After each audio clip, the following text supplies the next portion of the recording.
স্বাগত সংবাদ সংযোগের সাথে আছি আমি নুসরাত জাহান। পুরো খবর। কার্যক্রম নিষিদ্ধ আওয়ামী লীগের লকডাউন কর্মসূচি ঘিরে কঠোর অবস্থানে আইনশৃঙ্খলা বাহিনী। রাজধানীর মোড়ে মোড়ে টহল পুলিশের পাশাপাশি মোতায়েন করা হয়েছে বিজিবি। মানুষ এবং যান চলাচল অনেকটাই কম। 13 নভেম্বর ঘিরে অনেক বেসরকারি স্কুল বন্ধেরও খবর পাওয়া গেছে। ডিএমপি বলছে সর্বোচ্চ শক্তি প্রয়োগ করে নাশকতাকারীদের মোকাবেলা করা হবে। বিস্তারিত সুমন তানভীরের প্রতিবেদনে। রাস্তাঘাট ফাঁকা আজকে। অন্যদিন যে সময় লাগে আজকে কতক্ষণ লাগে? আজকে তা 3 ভাগে 2 ভাগ লাগছে। পরিবহন চালকের এই বক্তব্যই বলে দেয় কতটা ফাঁকা ছিল বুধবারের ঢাকা। এদিন অন্যান্য দিনের চাইতে অর্ধেক সময়ে পরিবহন পৌঁছে গেছে গন্তব্যে। 2 ঘন্টা 2.5 ঘন্টা লাগে, আজকে 1 ঘন্টা 20 মিনিট আসে পড়ছি মিরপুর ভারত থেকে যাত্রাবাড়ি। এখানে আসতে আমার প্রায় 1 ঘন্টা মতন লাগে, বাট আজকে আমি আধা ঘন্টার মধ্যে আসছি। আজকে অনেক কম যাইতেছি, এখনও দেখতেছি অনেক কম। এমন চাপা স্বস্তি নিয়েই সকালটা শুরু হয় রাজধানীবাসীর। তবে ব্যাপক উপস্থিতি দেখা যায় আইন শৃঙ্খলা বাহিনীর। 5 আগস্ট পরবর্তী আওয়ামী লীগের কোনো কর্মসূচি ঘিরে এটাই সর্বোচ্চ তৎপরতা। পুলিশের পাশাপাশি টহল দিচ্ছে র্যাব ও বিজিবির সদস্যরাও। তবে এত কিছুর পরও কার্যক্রম নিষিদ্ধ আওয়ামী লীগের কর্মসূচি ঘিরে চাপা উত্তেজনা ছিল নগরবাসীর, যার স্পষ্ট ছাপ দেখা যায় রাজপথে। সকাল থেকেই রাজধানীতে পরিবহন সংখ্যা ছিল তুলনামূলক কম। আওয়ামী লীগ সরকারের 17 বছরের স্বৈরশাসনে যে কোনো রাজনৈতিক কর্মসূচির আগে আগুন সন্ত্রাস ছিল নিয়মিত ঘটনা। আওয়ামী আমলের মৃত্যু ঘটলেও বদলায়নি সেই সংস্কৃতি। আর এবারও প্রধান টার্গেট এই পরিবহন সেক্টর। 13 নভেম্বর কর্মসূচিকে ঘিরে এরই মধ্যে আগুন দেওয়া হয়েছে বেশ কিছু গণপরিবহনে। এই আগুন সন্ত্রাস নিয়ে তীব্র ক্ষোভ পরিবহন শ্রমিক থেকে শুরু করে সাধারণ মানুষের। যে জনগণেরই তো ভোগান্তিস, জনগণেরই হয়রানি, জনগণরা হয়রানি হইতেছে, এগুলো কষ্ট পাইতেছে না সাধারণ জনতা। বাস পোড়ানো এগুলা জনগণের জন্য কষ্ট না। বাংলাদেশে কখনো রাজনীতি পরিবর্তন আসবে না, যেই আসে সেই তার আখের ঘুষাবে। কেউ কিছু হইলে রাস্তা নামে যায়। কালকের যে উন্মাদনার কথা বাঁচতেছে শুনতেছি, এটা বাস্তবের জন্য না হয়, আসলে যেন এটা গুজবই থেকে যায়। যদি সত্যি হয় তাহলে কিছু আরেকটা বিশৃঙ্খলা সৃষ্টি হবে। নাশকতাকারীদের সর্বশক্তি দিয়ে মোকাবেলা করার ঘোষণা দিয়েছে ডিএমপি। যারা যে ভীতি করা একটা পরিস্থিতি বা তারা বিভিন্ন রকম যে অপতৎপর চালাচ্ছে, এটা আমরা কঠোর হস্তে দমন করার আইনের যেটুকু প্রয়োগিক ক্ষমতা আছে এটা আমরা সর্বোচ্চ প্রয়োগ করব। পরিবহন মালিকরা বলছেন রাজধানীর টার্মিনালগুলোতে বাড়ানো হয়েছে নিজস্ব নিরাপত্তা ব্যবস্থা। পরিবহনগুলোকে ফাঁকা কোথাও পার্কিং না করার নির্দেশনা দেওয়া হয়েছে। সুমন তানভীর, 71, ঢাকা। এর আগে আশুলিয়ার নবীনগর ও সরকার মার্কেট এবং গাজীপুরের ভোগড়া, শ্রীপুর এবং চক্রবর্তী এলাকায় থেমে থাকা বাসে আগুন দিয়েছে দুর্বৃত্তরা। তবে এসব ঘটনায় কোনো হতাহতের খবর পাওয়া যায়নি। তবে হঠাৎ দেয়া আগুনে আতঙ্কিত হয়ে পড়েন পরিবহন শ্রমিক এবং সাধারণ মানুষ। সহকর্মীদের তথ্য ও ছবিতে প্রতিবেদন। মঙ্গলবার রাত 10:30 আশুলিয়ার নবীনগরের পানিশাইল এলাকায় জ্যোতিষ সিএনজি পাম্প সংলগ্ন ফাঁকা জায়গায় থেমে থাকা বাসে হঠাৎই আগুন জ্বলে ওঠে। সিসিটিভিতে ধরা পড়ে মোটরসাইকেলে আসা 2 অজ্ঞাত ব্যক্তির গাড়িতে আগুন ধরিয়ে দেবার দৃশ্য। হঠাৎ আগুনে আতঙ্কিত 2 শ্রমিক বাস থেকে লাফিয়ে নিরাপদ দূরত্বে সরে যান। বাসের মধ্যে যে ড্রাইভার ছিল দৌড়াইছে। পরে তাদের চিৎকারে পাশের সিএনজি স্টেশনের কর্মচারী ও এলাকাবাসী এসে 1 ঘন্টার চেষ্টায় আগুন নেভায়। এদিকে বুধবার ভোরে আশুলিয়ার সরকার মার্কেট এলাকায় নারী ও শিশু হাসপাতালের সামনে আলিফ পরিবহনের একটি বাসে আগুন দেয় দুর্বৃত্তরা। এ সময় আগুনের আঁচ পেয়ে বাসের ভেতরে থাকা ঘুমন্ত চালক দ্রুত জানালা দিয়ে লাফিয়ে প্রাণে বাঁচলেও পুড়ে যায় বাসটি। আগুন দেখে আমি জানলা দিয়ে লাফ দিছি, পুরা গাড়ি আগুন ধরে গেছে। লোক আসছিল মোটরসাইকেল যুগে, তারা ফাঁকা গুলি করে চলে গেছে। দেখি আগুনের তাপে আমার চোখ খুলে যায়, দেখি গাড়ির মধ্যে আগুন।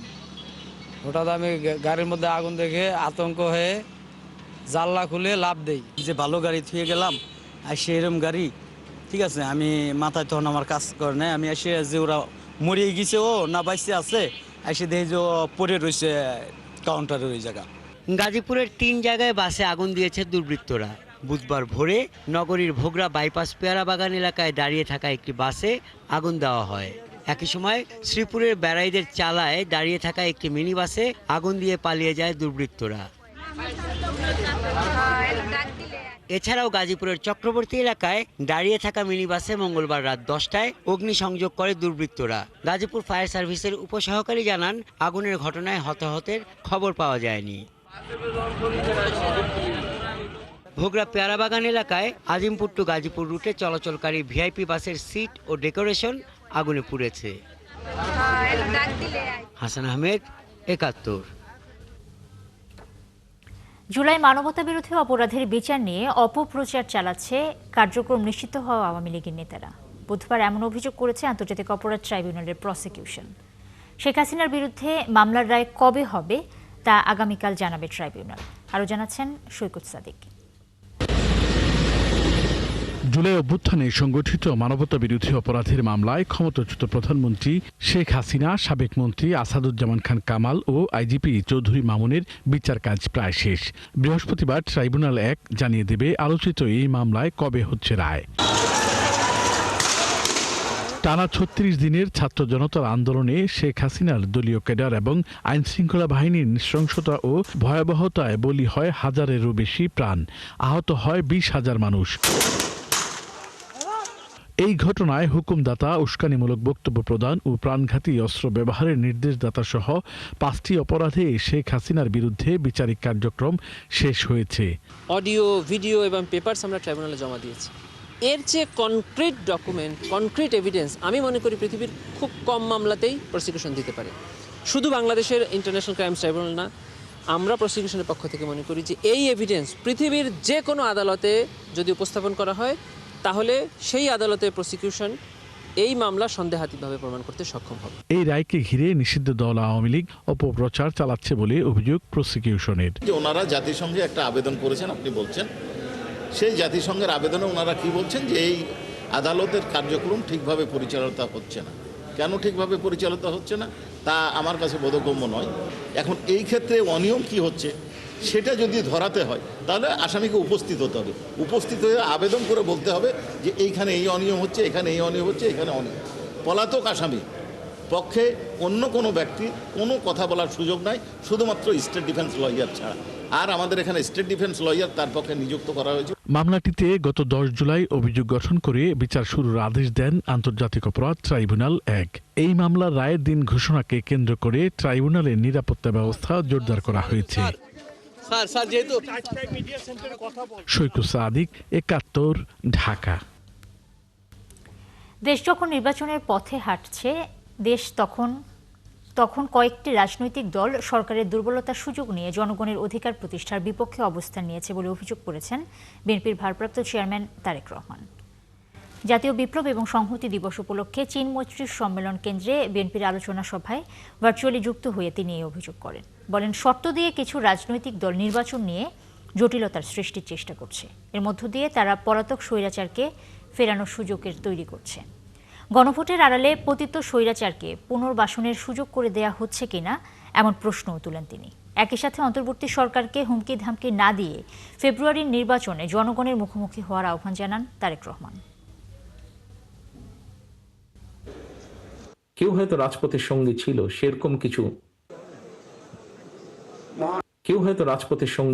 সেরকম কিছু দলকে আমরা দেখছি বর্তমানে বিভিন্ন শর্ত দিয়ে জাতীয় নির্বাচন অনুষ্ঠান বাধা সৃষ্টি করতে চাইছে। জাতীয় নির্বাচন অনুষ্ঠান নিয়ে জটিলতার সৃষ্টির অর্থ একদিকে নির্বাচন না করেই হয়তো রাষ্ট্রের খবরদারির সুযোগ গ্রহণ করা, অপরদিকে রাজনীতি ভাবে যদি বলতে হয় পরিষ্কারভাবে যা দিবালকের মতন পরিষ্কার, অপরদিকে পতিত পরাজিত পলাতক স্বৈরাচারের পুনর্বাসনের পথকে সুগম করে দেওয়া।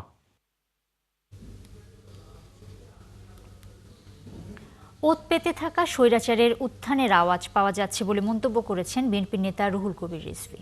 বুধবার বিপ্লব এবং সংহতি দিবসের আলোচনায় তিনি আরও বলেন, আওয়ামী লীগের সাথে একটি দলের গভীর যোগাযোগ আছে। আরেক নেতা আমির খুসরু জানান, নির্বাচনের আগে যে কোনো সন্ত্রাসী কর্মকাণ্ড সরকারকে নিয়ন্ত্রণ করতে হবে।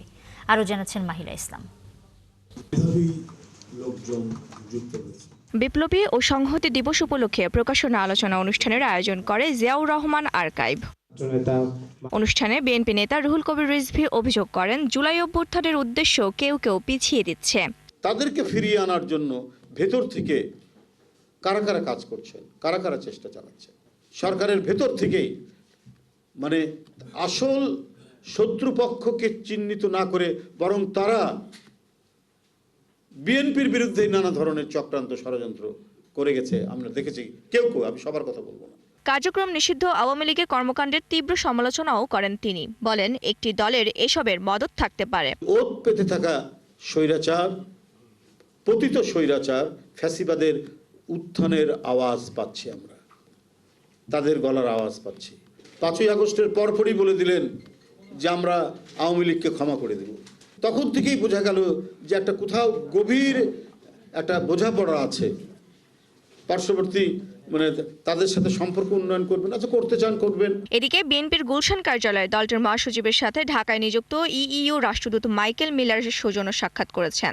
পরে এ নিয়ে বিস্তারিত তুলে ধরেন আরেক নেতা আমির খসরু। নির্বাচনের বর্তমান প্রেক্ষাপটে এক প্রশ্নে তিনি বলেন, নির্বাচনের আগে আইন শৃঙ্খলা ঠিক রাখা সরকারের দায়িত্ব। সরকার, আমরা আশা করছি তাদের আইন শৃঙ্খলা বাহিনী আরো শক্ত অবস্থানে থাকবে, আরো কঠিন অবস্থানে থাকবে এবং এটার সমাধানে তারা আরো সচেষ্ট থাকবে। জুলাই সনদ নিয়ে ঐকমত্য কমিশনের আলোচনার পর আর কোনো কথা থাকতে পারে না বলেও মন্তব্য করেন তিনি। ঐকমত হওয়ার পরে, সনদ সই হওয়ার পরে আর যে কিছু থাকতে পারে সেটা তো আমাদের বুঝার, আমরা ঠিক বুঝতে পারছি না। মাহিলা ইসলাম, ৭১, ঢাকা। এবার প্রধান উপদেষ্টার বাসভবন যমুনার সামনে অনির্দিষ্টকালের অবস্থানের হুঁশিয়ারি দিয়েছে ইসলামী ঘরানার ৮ দল।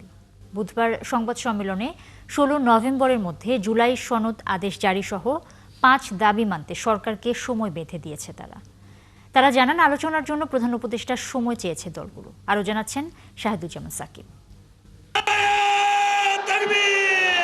জুলাই সনদ নিয়ে আদেশ জারি এবং নভেম্বরেই গণভোট সহ 5 দফা দাবি জামায়াত ইসলামী সহ 8 দলের। একদিন আগেই রাজধানীতে সমাবেশের পর জরুরি বৈঠক করেছে তারা।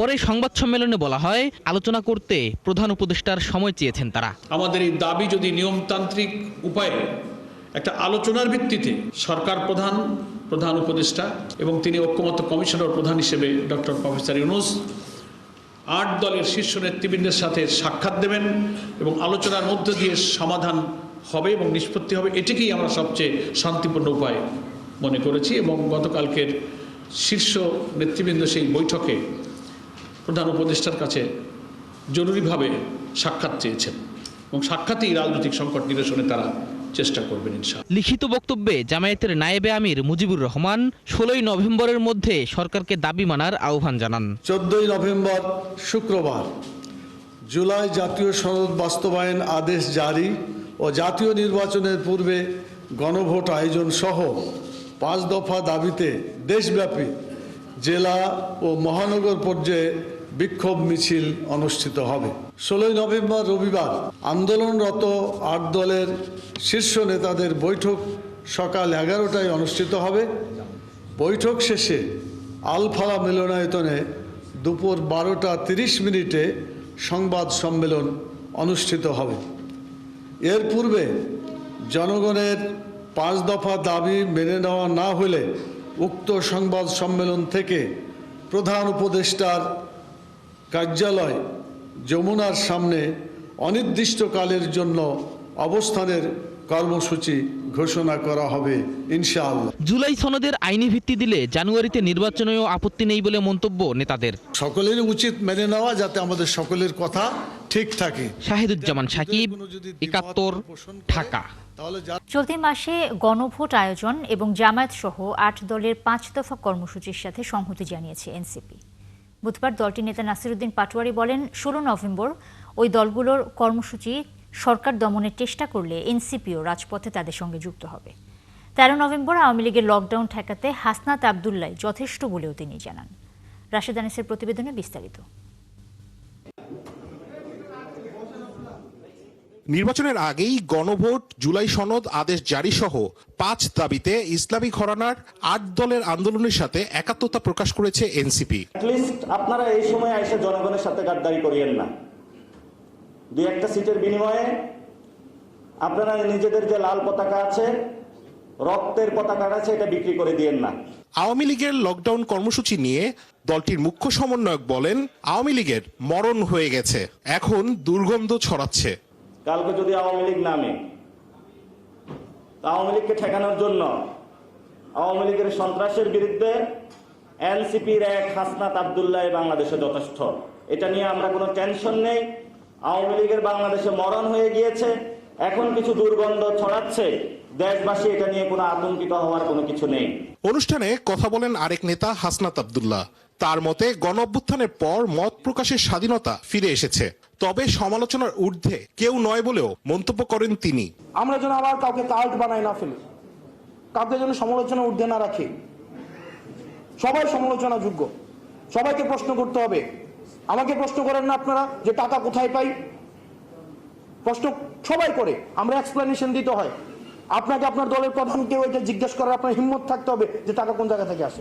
এদিন ন্যাশনাল হেলথ অ্যালায়েন্সের আত্মপ্রকাশ অনুষ্ঠানে স্বাস্থ্য খাতে অব্যবস্থাপনা দূর করতে সরকারকে সজাগ দৃষ্টির আহ্বান জানান এনসিপির নেতারা।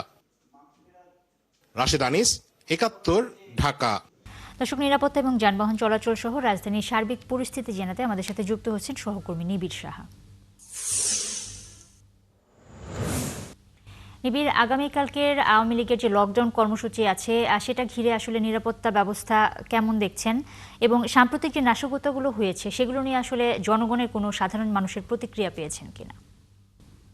আমরা কিন্তু বিকেল থেকে রাজধানীর বিভিন্ন এলাকায় ঘুরেছি এবং সেখানে কিন্তু রাস্তায় যে গণপরিবহন পাশাপাশি ব্যক্তিগত যে পরিবহনগুলো রয়েছে সেগুলো আমরা দেখেছি যে কোথাও কিন্তু আসলে শঙ্কার যে জায়গাটি সেটি কিন্তু আমাদের চোখে পড়েনি। তো এই মুহূর্তে আমরা আছি মোহাম্মদপুরে রায়েরবাজার বুদ্ধিজীবী কবরস্থানে এবং এই কিছুক্ষণ আগে আমরা এখানে যেমনটি দেখছি যে র্যাব 2-এর সদস্যরা তারা কিন্তু এই রায়েরবাজার বুদ্ধিজীবী কবরস্থান থেকে মোট 6টি পেট্রোল বোমা এবং 4টি ককটেল জব্দ করেছে। এবং একটু যদি কাছ থেকে দেখায় আপনাদেরকে যে এই যে কাচের বোতল এবং লাল টেপে মোড়ানো এবং ভেতরে কিন্তু পেট্রোল, এবং এগুলো কিন্তু পুরোপুরি প্রস্তুত করা হয়েছিল পেট্রোল বোমা হিসেবে। এবং পাশের যে বালতি দেখছেন এই বালতিতে কিন্তু মোট 4টি ককটেল আমরা দেখতে পাচ্ছি, যেগুলো সন্ধ্যা 6টার কিছু সময় পরে কিন্তু জব্দ করেছে র্যাব 2-এর সদস্যরা এবং কিছুক্ষণ পর এইগুলো নিষ্ক্রিয় করা হবে বলে আমরা তথ্য পেয়েছি। এবং আমি জানিয়ে রাখি যে যেহেতু অভিযানটি র্যাব 2 চালিয়েছে, র্যাব 2-এর সদস্যরা, একটু আমি কথা বলবো র্যাব 2-এর একজন কর্মকর্তার সাথে এবং জানতে চাই এগুলো আসলে আপনারা কোত্থেকে জব্দ করেছেন এবং কাউকে গ্রেপ্তার করা সম্ভব হয়েছে কিনা এবং কেন এগুলো রাখা হয়েছিল। জি, আসসালামু আলাইকুম। আজ সন্ধ্যায় র্যাব 2-এর একটি বিশেষ অভিযান পরিচালনা করা হয়, যেখানে আমাদের তথ্য ছিল যে বেশ কিছু দুর্বৃত্তরা আজ রাতে মোহাম্মদপুরে বিভিন্ন গুরুত্বপূর্ণ সংস্থা বা সংবেদনশীল এলাকায় তারা নাশকতার চেষ্টা করার পরিকল্পনা করছে।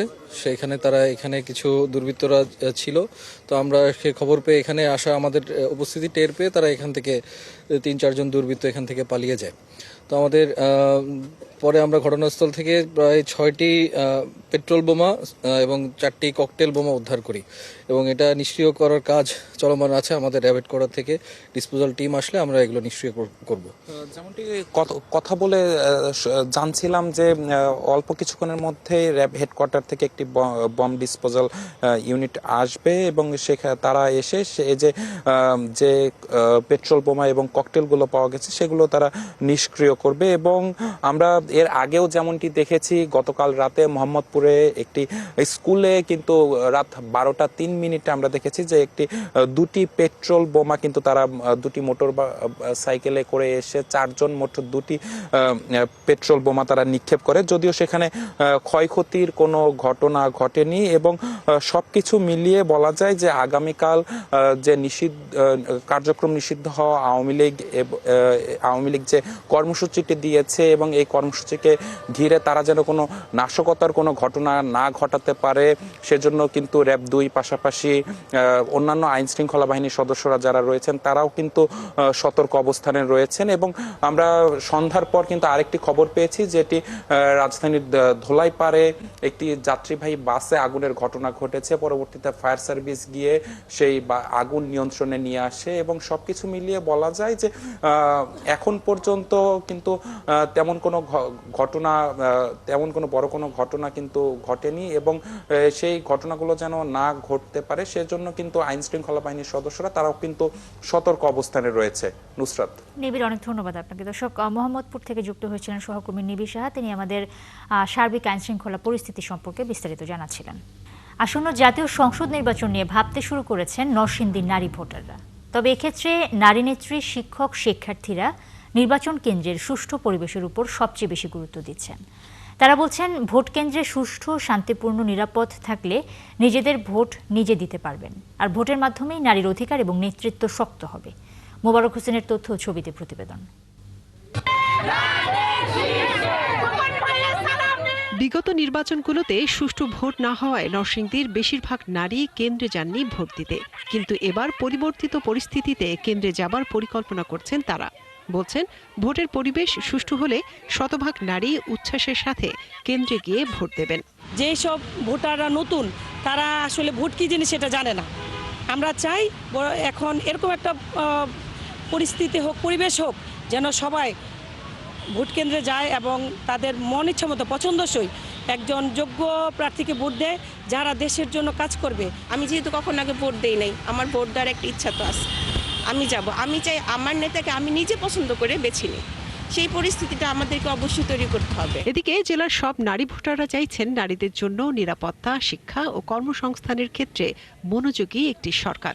এই নারীর মেধা এবং যোগ্যতাকে আমরা কাজে লাগাবো এবং তাদের উপযুক্ত পরিবেশের মাধ্যমে যাতে তার পরিবার এবং ভবিষ্যৎ দুটোর মধ্যে একটিকে বেছে নিতে হয়, সে যাতে দুটোকেই বেছে নিতে পারে। তবে এবারে নির্বাচন নিয়ে সবচেয়ে বেশি আগ্রহ নতুন প্রজন্মের নারী ভোটারদের মধ্যে। তারা বলছেন, বিগত সময়ে ভোট কেন্দ্রে উচ্ছৃঙ্খল পরিবেশ দেখা গেছে, যে কারণে ভোটার উপস্থিতিও ছিল কম। কিন্তু জুলাই আন্দোলনের পর থেকে যে পরিবেশ তৈরি হয়েছে তা বজায় থাকলে ভোট কেন্দ্রে গিয়ে নিজের ভোট নিজে দিতে চান তারা। এবছর আমরা আশা করছি যে আমরা যেহেতু নতুন ভোটার হয়েছি এবং ভোট দিতে যাব, তো পরিবেশটা খুবই সুশৃঙ্খল হবে এবং আমাদেরকে সুন্দরভাবে গাইড করা হবে যাতে আমরা ভোট দিই এবং কোনো ধরনের বিশৃঙ্খলা পরিবেশ থাকবে না। তো ওই পরিবেশে আমরা ভোট দিতে প্রস্তুত থাকবো এবং আমরা যাতে নির্দ্বিধায় ভোট দিতে পারি। আসলে আগে যেরকম পরিবেশ আমরা দেখেছি যে ওইখানে আর কি দুর্নীতি হয়, আমাদের ভোটটা আমরা নিজেরা দিতে পারি না, জাল ভোট দেওয়া হয়ে যায়। তো নিজের ভোটটা নিজে দিতে পারলেই যাব। আসলে পরিস্থিতিটা যদি চেঞ্জ হয় বা ওইখানে যদি সুশৃঙ্খল একটা পরিস্থিতি থাকে তাহলে আমরা দিতে পারি। নরসিংদীর ৬টি উপজেলায় ৫টি সংসদীয় আসনে এবার ভোট দেবেন ১৮,৩২,৩৩৯ জন ভোটার। এর মধ্যে নারী ভোটার রয়েছেন ৯,১৫৫ জন।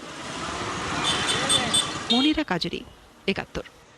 অর্থের সংস্থান না হওয়ায় অন্তর্বর্তী সরকারের মেয়াদে নতুন পে স্কেল দেয়া যাচ্ছে না বলে জানিয়েছেন অর্থ উপদেষ্টা ডক্টর সালেউদ্দিন আহমেদ।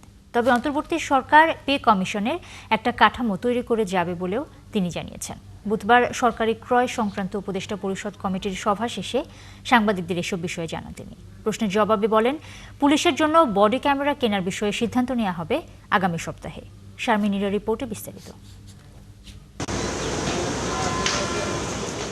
2015 সালে সর্বশেষ পে স্কেলের প্রায় 10 বছর পর সরকারি কর্মকর্তা কর্মচারীদের বেতন বাড়াতে নতুন পে কমিশন গঠন করে অন্তর্বর্তী সরকার। তবে এই সরকারের আমলে নতুন পে স্কেলের সুবিধা পাচ্ছেন না চাকরিজীবীরা।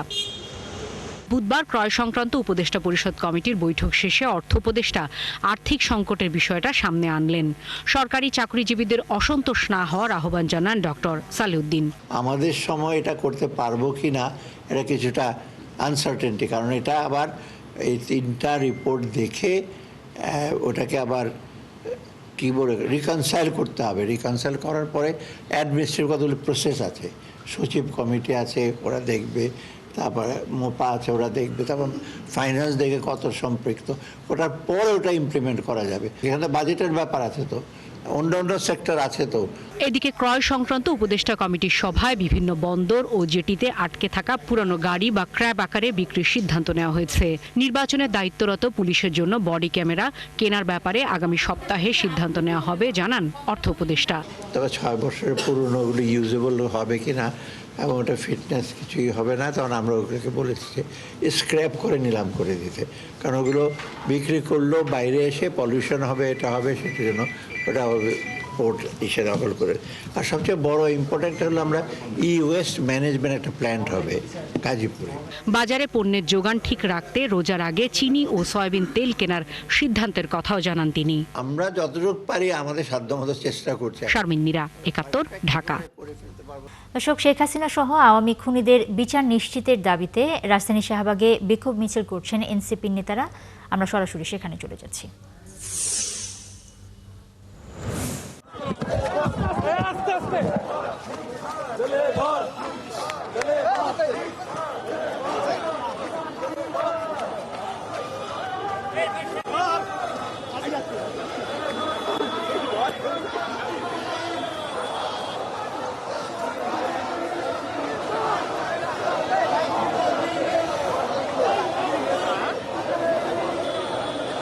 নুসরাত, যেই মিছিলটি দেখছেন, বিক্ষোভ মিছিলটি, সেটি মূলত আওয়ামী লীগ যে আগামীকাল লকডাউন কর্মসূচি রেখেছে আওয়ামী লীগের পক্ষ থেকে, সেই লকডাউন কর্মসূচির প্রতিবাদে কিন্তু এনসিপির যারা নেতাকর্মীরা রয়েছেন, নাসিরউদ্দিন পাটোয়ারি, হাসনাত আবদুল্লাহ সহ শীর্ষ নেতাকর্মীরা এখন কিন্তু শাহবাগে অবস্থান করছেন বিক্ষোভ মিছিলটি নিয়ে।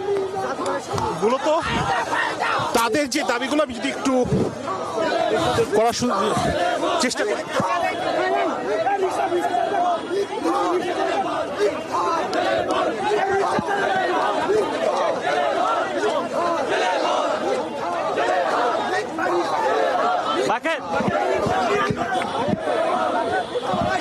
আমি যদি একটু কথা বলার চেষ্টা করি, এই যে বিক্ষোভ মিছিল নিয়ে যদি একটু জানতে চাই হাসনাত আবদুল্লাহর কাছ থেকে। বিক্ষোভ মিছিল নিয়ে একটু জানতে চাই। দুই দলের কামড়াকামড়িতে আওয়ামী লীগ বাংলাদেশে ফেরত আনার প্রচেষ্টা চালাচ্ছে। এই জন্য আমরা বলবো দুই দলকে কামড়াকামড়ি বন্ধ করতে হবে।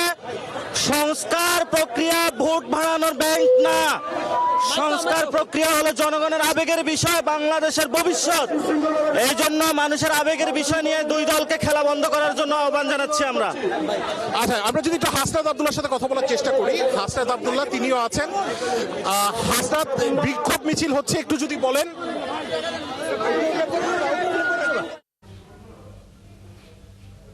রাশেদ, ধন্যবাদ আপনাকে। দর্শক, আগামীকালের আওয়ামী লীগের লকডাউন কর্মসূচির প্রতিবাদে এনসিপির নেতাকর্মীরা বিক্ষোভ করছেন, সেই খবর জানাচ্ছিলেন সহকর্মী রাশেদ আনিস। দর্শক, চলছে সংবাদ সংযোগ। সরাসরি সংবাদ অনুষ্ঠান দেখতে চোখ রাখুন ৭১-এর ফেসবুক পেজে এবং সাবস্ক্রাইব করুন ৭১-এর ইউটিউব চ্যানেলে। সাথেই থাকুন ৭১-এর।